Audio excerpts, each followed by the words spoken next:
Estimados televidentes, nuevamente nos encontramos en un programa Los Caminos de la Iglesia. El tema de las redes sociales ha estado en la tribuna y en la mesa de discusiones durante el último tiempo, más aún a raíz de que el mundo es cada vez más pequeño. Nos interactuamos a través de redes, Facebook, Twitter, Instagram, en fin, usted misma debe estar suscrita a más de una red. Estamos con nosotros, con Eduardo Arriagada. Eduardo, ¿qué tal? Mucho gusto. Gracias por aceptar venir al programa. Él es profesor de la Facultad de Comunicaciones de la Universidad Católica, exalumno de Comunicaciones, periodista, asesor comunicacional de muchas empresas periodísticas y se dedica concretamente al tema de las redes, de su fenómeno.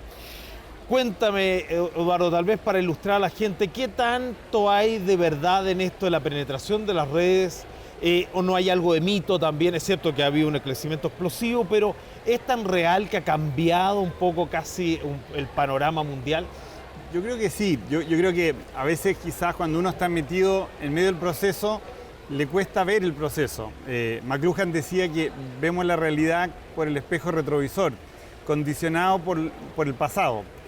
Y nos cuesta ver lo novedoso, pero ¿por qué esto es importante las redes? Si uno piensa en comunicaciones hay como tres grandes momentos, para que vean el peso que tiene desde el punto de vista de los que analizamos.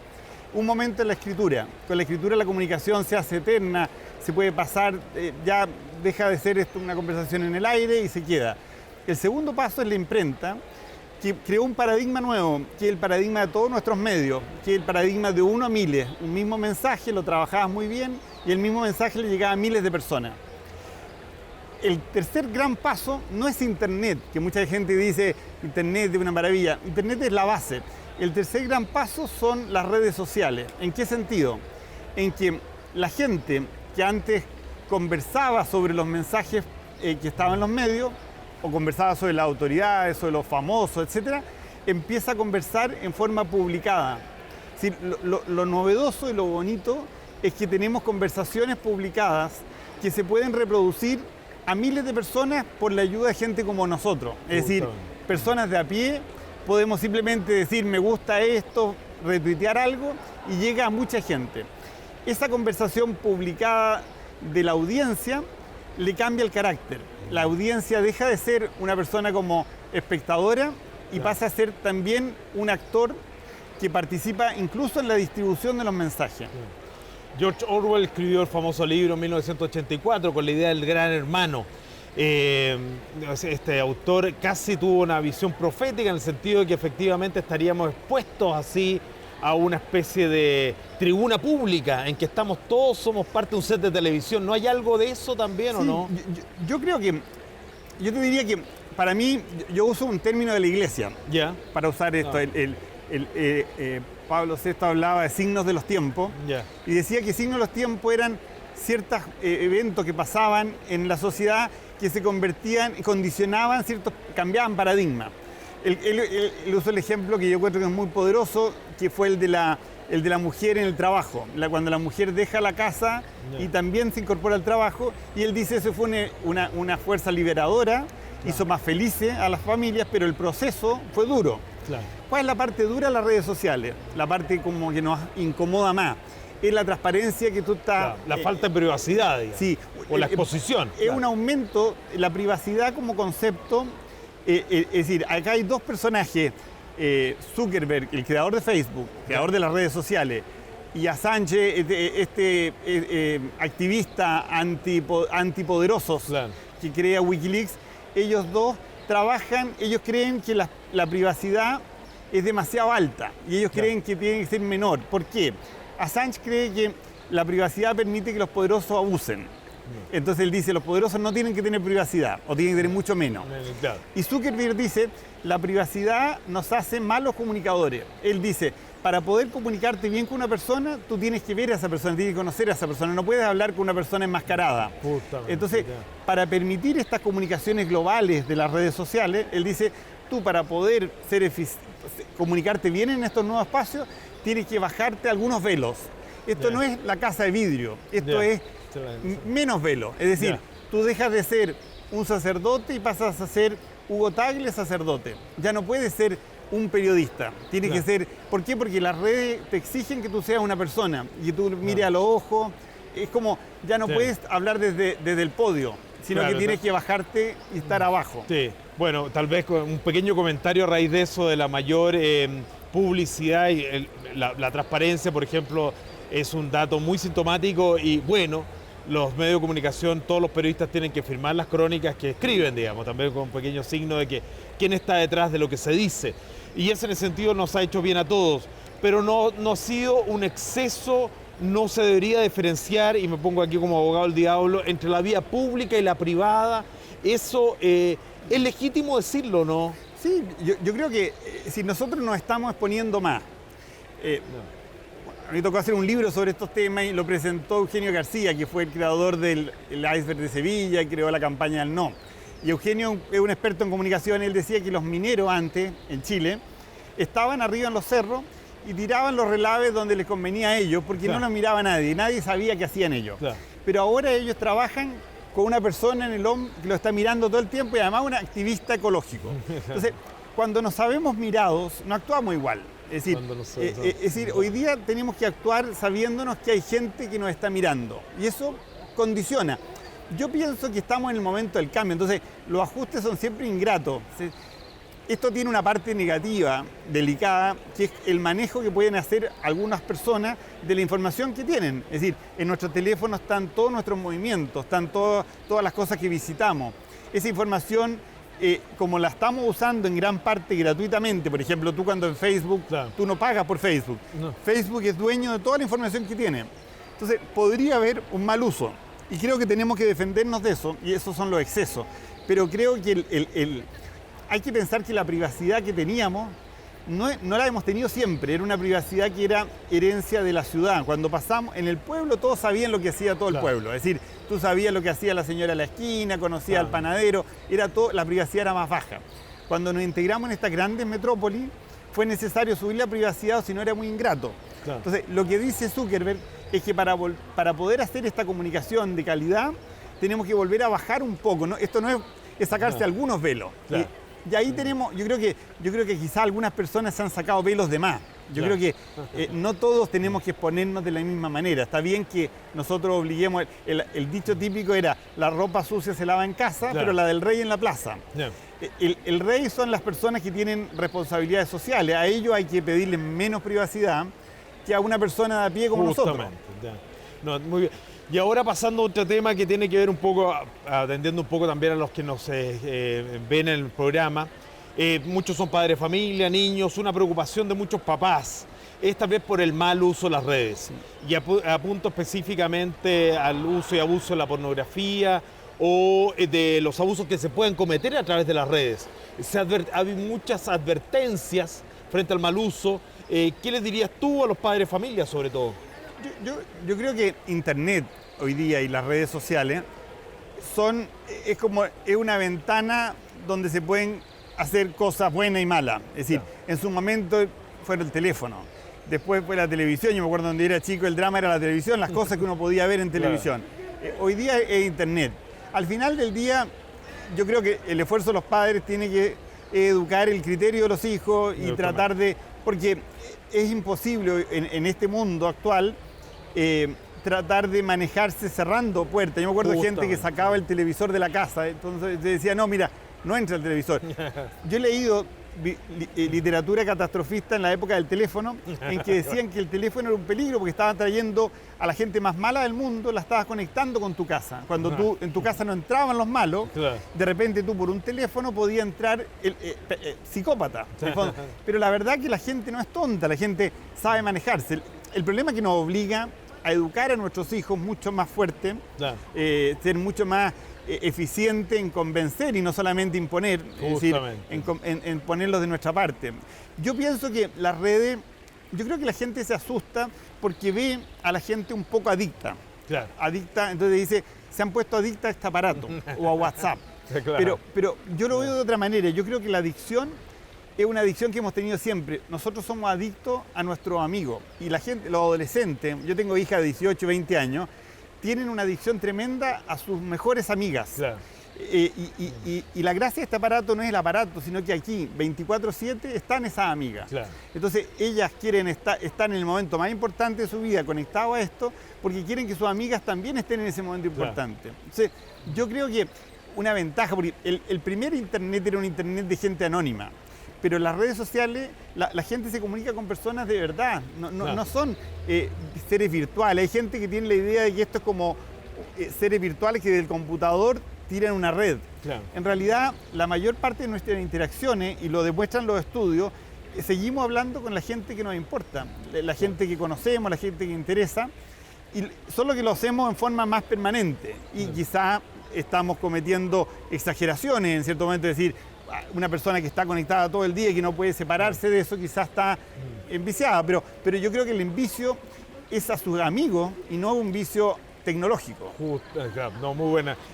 Siguiendo un poquito, saltando un poco ahora, volviendo al panorama internacional o mundial. Se ha dicho que buena parte, por ejemplo, de la primavera árabe, todo el boom y la liberación, sobre todo en Egipto, en fin, fue gracias a las redes. ¿Es tan efectiva la influencia en los grandes procesos mundiales o grandes procesos sociales, el impacto de las redes o no? A mí, un ejemplo que tenemos cerca, Ya. Los estudiantes del 2011. Eso, ya Fondo. sí. ¿Qué pasó el 2011? Los estudiantes estaban en las redes. ¿Qué vieron? Imagínate, yo soy estudiante, me había ido mal en la prueba y había entrado a una universidad que no era buena. Yo pensaba que era un problema mío, porque a mí me había ido mal en la prueba. En las redes sociales empecé a oír, empecé a meterme en la red y empecé a ver que eran muchas las personas que tenían el mismo problema. Entonces dije, ¿no será que el problema es social? ¿No será que el Estado de Chile nos engañó y nos dijo que estas universidades valían la pena y no valían la pena? Entonces, yo creo que la gente en las redes se ha dado cuenta que está siendo abusada. Yeah. Ha habido cosas como la Polar, lo que tú estabas hablando de Egipto. Egipto controlaba los medios de comunicación, claro, pero no podía controlar las redes. Entonces, en la conversación social, la gente oyendo al otro, porque ¿cómo nos comunicábamos antes? Claro. Nos comunicábamos cara a cara o a través de los medios. Los medios eran controlados por poderes. La red es como un tipo de conversación masiva, claro, tan masiva como los medios. Claro. El caso chileno, para que te haga una idea, el 90% de las personas que tienen internet están metidos en Facebook.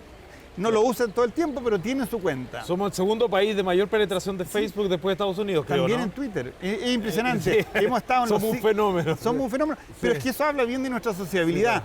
Sí. El gran país es España, y es cosa ver a los españoles lo sociables que son. Es decir, esto sí, está muy asociado. Hay países que son más cerrados, claro, y usan menos estos espacios. Los alemanes, sí, por ejemplo. Hay países que son mucho más volcados a lo social. Sí. Y el caso español es extremo. España tiene la mayor penetración del mundo de estos aparatos, de redes sociales, de todo, porque es cosa de ir a Sevilla y uno se da cuenta que los tipos están todo el día conversando, de fondo. Entonces, eso claro, mismo lo han llevado a estos espacios. Entonces, yo creo que la ventaja de esto es que mucha gente vio en el otro que ciertas cosas que él pensaba que era un problema personal eran problemas sociales.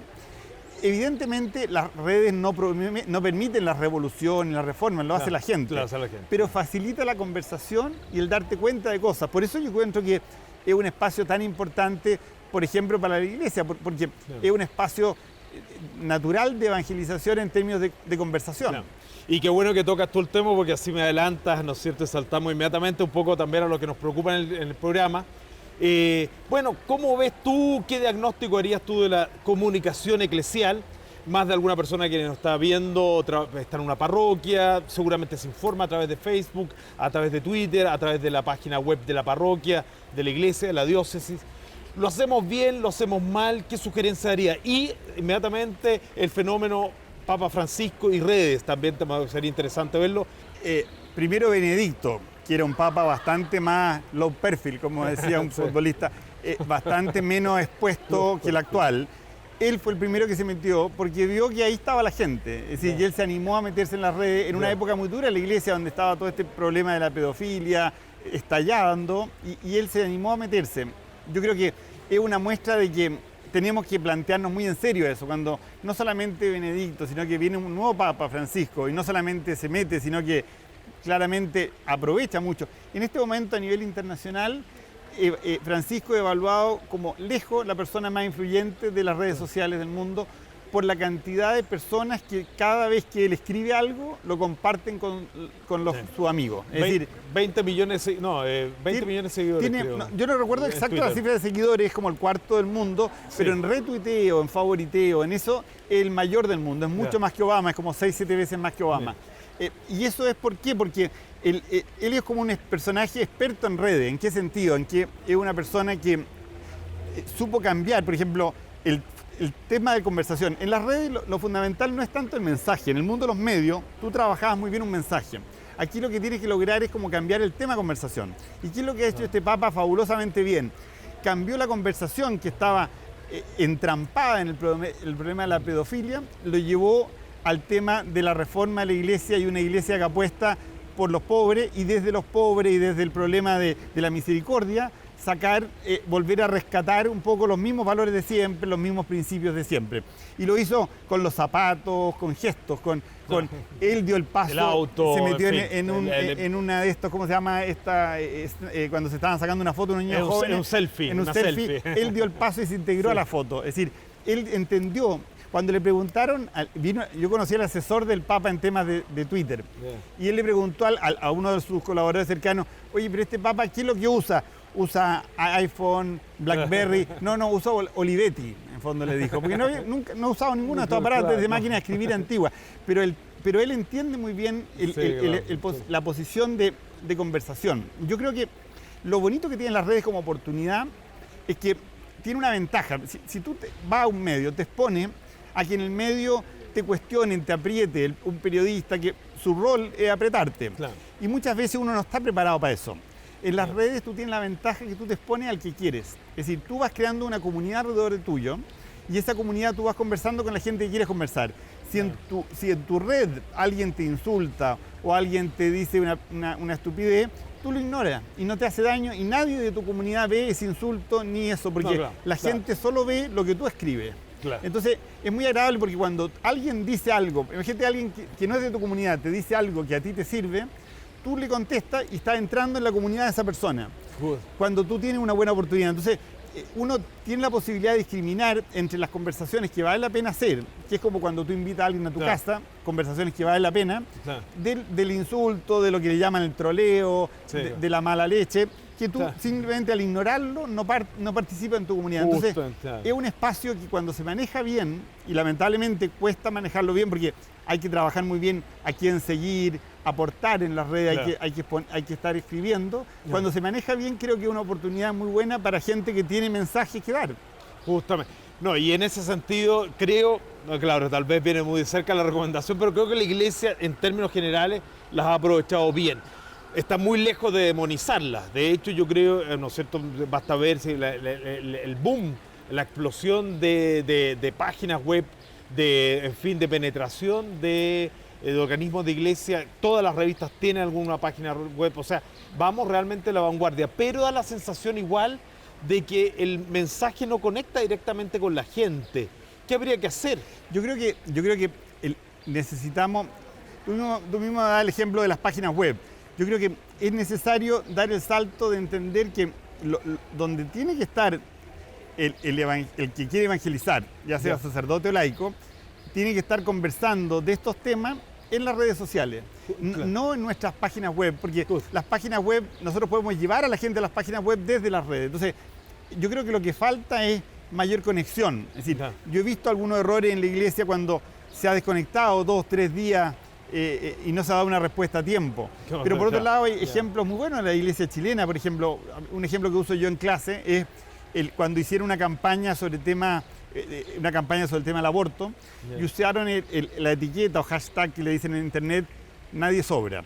Con el nadie sobra, automáticamente era una hashtag que solo usaba la gente que estaba por la labor. Entonces, tú no estabas llamando a una discusión abierta sobre el aborto con los abortistas, sino lo que tú estabas haciendo era juntar a los que creen que la vida del niño Down tiene tanto valor como del niño que no es Down. En el fondo, a esa gente que no le importa usar el nombre nadie sobra. Es decir, cuando tú usas una etiqueta que tiene contenido, que tiene un sentido, tú también estás haciendo que invita a la conversación a un grupo más chico de la sociedad. Tú no puedes conversar con todos los chilenos.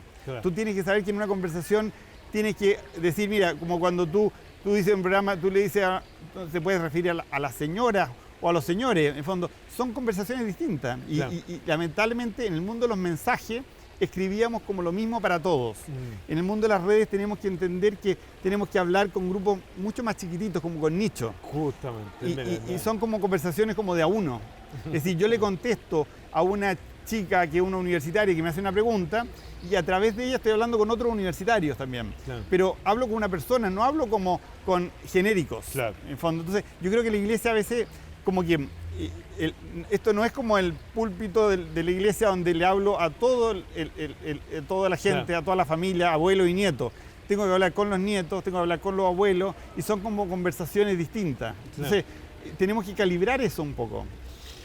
Haciendo abogado del diablo, hay un asunto que llama la atención, que a pesar de la enorme transparencia, a pesar de las posibilidades que tenemos, la democratización de los medios, aumenta de todas maneras la suspicacia frente al otro. Se habla mucho de la desconfianza, o sea, ha crecido de hecho la desconfianza frente a los demás. Da la sensación de que entre más nos acercamos, a su vez también más extraños somos. O sea, ¿cómo se da ese fenómeno que no se ha logrado crecer en confianza a pesar de todo esto que tú estás diciendo, o la impresión por lo menos, ¿no?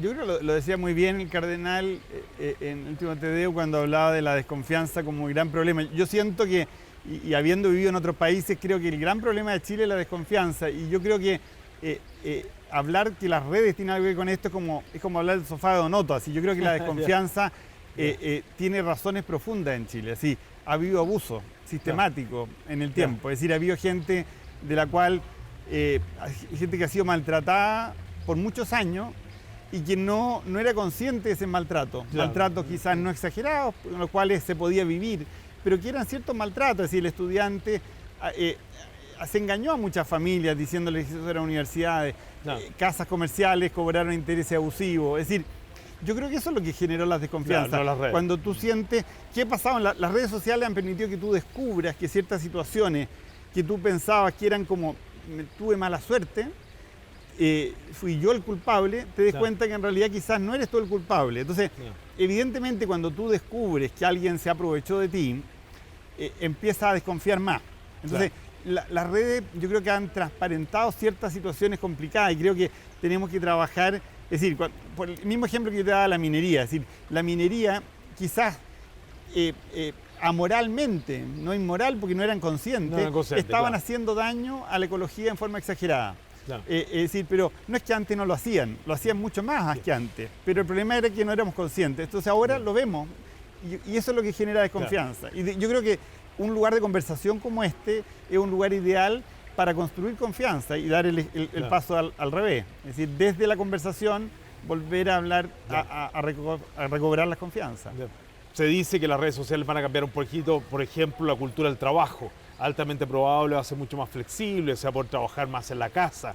Ya se está hablando del 4 y 3, un poco apostando por la posibilidad de que, bueno, tantas cosas que se hacen en una oficina hoy día se van a hacer directamente desde una casa. ¿Hacia dónde vamos con esto de las redes? ¿Cómo te imaginas tú? Ya primero el Chile del 2050, tal vez, o el mundo del 2050. Eso lo resumiría mucho en la importancia de este aparatito. Hay que pensar que este aparato lo tenemos casi todos los chilenos.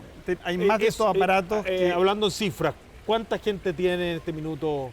En Chile creo que el 80% de la gente tiene aparatos de estos. Ya. Más o menos 50% son aparatos táctiles, que son verdaderos computadores. Para que te haga una idea, este aparatito en el año 85 era el procesador que hay dentro de este aparato es igual a un computador Clay del año 85, costaba $3 millones.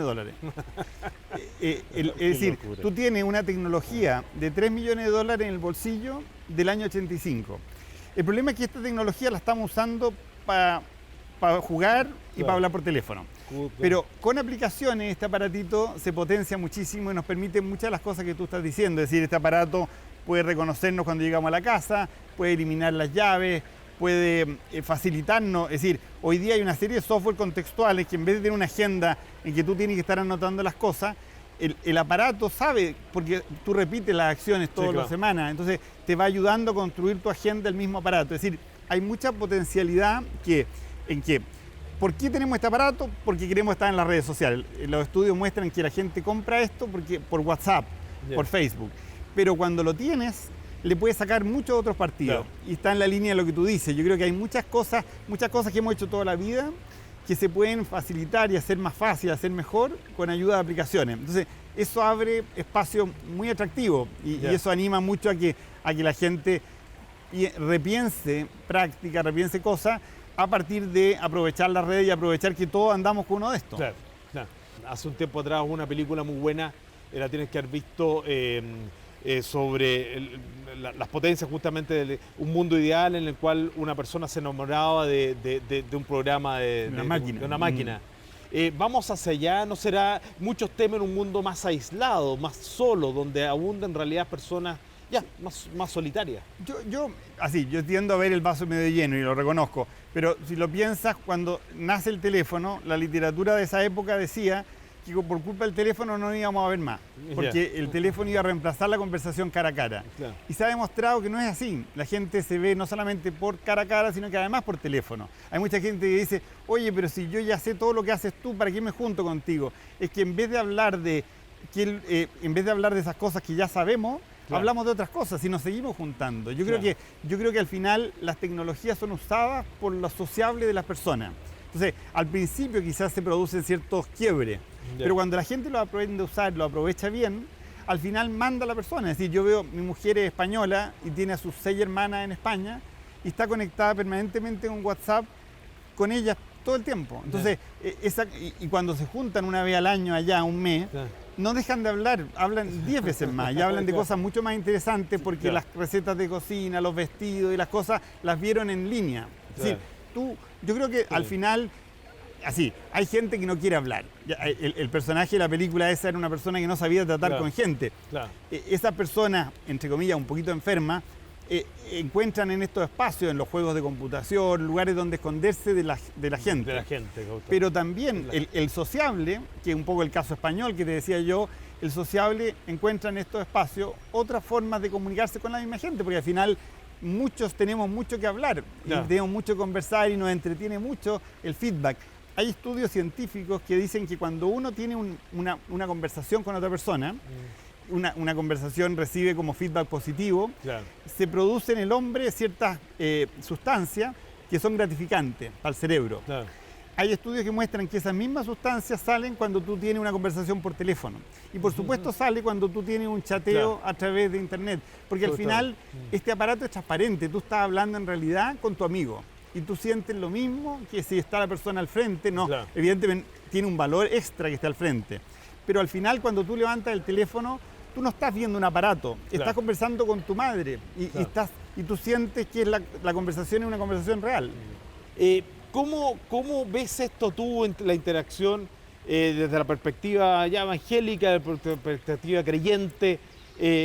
¿Cómo ves, es posible que esto efectivamente, todo esto, los mundos, las redes, contribuya a un mundo, bueno, ya contribuye a un mundo mejor, pero un mundo también que tenga un diálogo con la trascendencia, algo mejor, o no? ¿Cómo lo ves tú? Parte de las funciones de estos aparatos es la lectura. Así, el iPhone, hasta el iPhone 6, venía en una crisis de ventas, venía bajando muy fuerte. Y el iPhone 6 fue un salto muy fuerte en octubre del año pasado. ¿Cuál fue el cambio que hubo entre el 5 y el 6? Solamente que la propaganda fue bigger than bigger. Es una pantalla más grande. ¿Por qué la pantalla es importante que sea más grande? Porque este aparato hoy día es un aparato para escribir y para leer. Es ahí donde se valora la pantalla. También para ver video, pero fundamentalmente para escribir y leer. Y la lectura acá se da maravillosamente bien. Hoy día nosotros podemos bajar, los libros cuestan 3 veces menos o gratis, es decir, las encíclicas papales, está lleno de bibliografía que antes nos costaba por el tema del papel, hoy día la distribuimos de forma gratuita.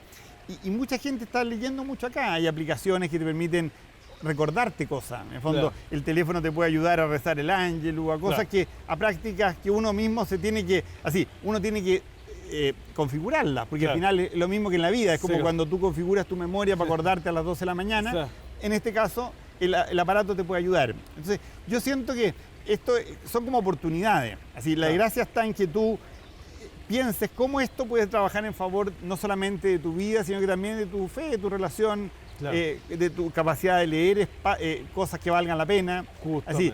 Aquí está todo, están los videos más siniestros del mundo, pero tú puedes ver ópera y espectáculos, conectarte con lo que está pasando, lo que estuvo pasando en Cuba, en Estados Unidos, Claro. desde este aparato, viviendo al Papa ahí. Eso es una oportunidad que tú lo podías ver en el metro.